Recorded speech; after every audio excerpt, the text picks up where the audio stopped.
So I'm building a healthy underwear brand to protect your balls, and this is day 10 of building Happy Johnsons. So let's talk updates. Last time we spoke, we talked all about product and how our product designer was taking our vision to create drawings and help us find a manufacturer to turn those drawings, the vision, into an actual custom product that is healthy, comfortable, and that you want to wear. So he's working on that. That is all good. So today, let's talk about brand. A few episodes back, you saw that we hired a brand designer for a lot more money than I was hoping to spend. And we've been having some issues with him that I probably should have predicted, but I was so blown away by his bid for the work, I ignored myself.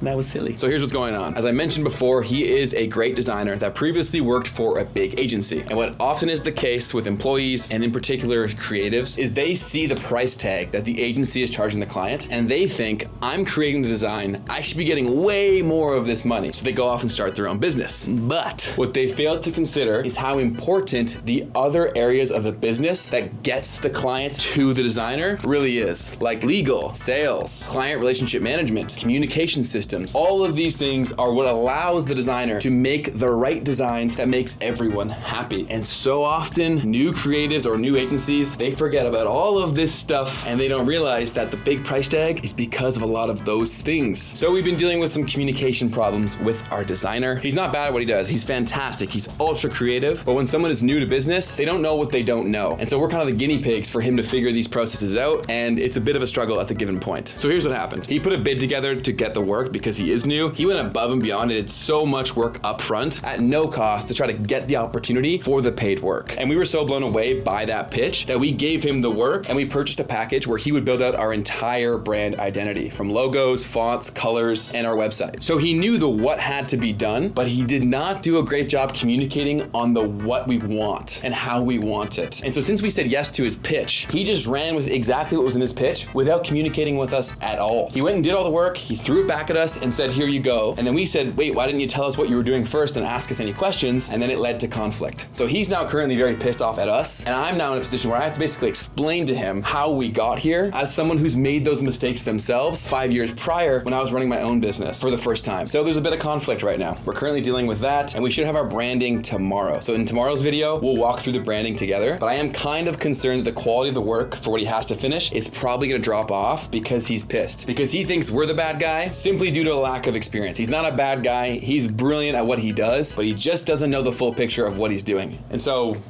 this kind of sucks, because we paid a pretty high price tag and we're still dealing with these things, but fingers crossed, hopefully the work is all great. And either way, we'll make do with what we've got and we'll figure out, we'll adapt. This is what we do, we're nimble. We bob and we weave. You know? Okay.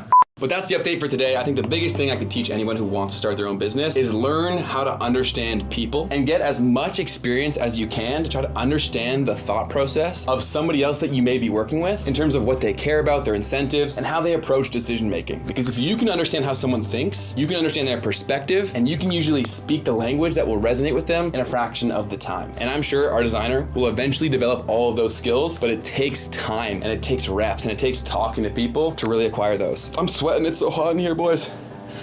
Whew. Summary, we'll have designs for you tomorrow that we can run over. Fabric samples are on their way. That should be in a few days. We'll walk through those together. And yeah, that's day 10. Whenever you're starting a business, there's always gonna be so many more bumps in the road than you can ever anticipate, especially when you're working with multiple different people. And even more so when you don't have an infinite budget, you can't throw money at a problem. So you have to get very creative. And that's what we're gonna continue to do. And we'll continue to show you how we're being creative every step of the way. That was a lot.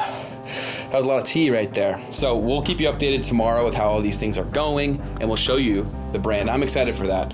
And our edits will soon to change to match the brand, but that'll start tomorrow. So I'll see you then. I gotta go. Peace.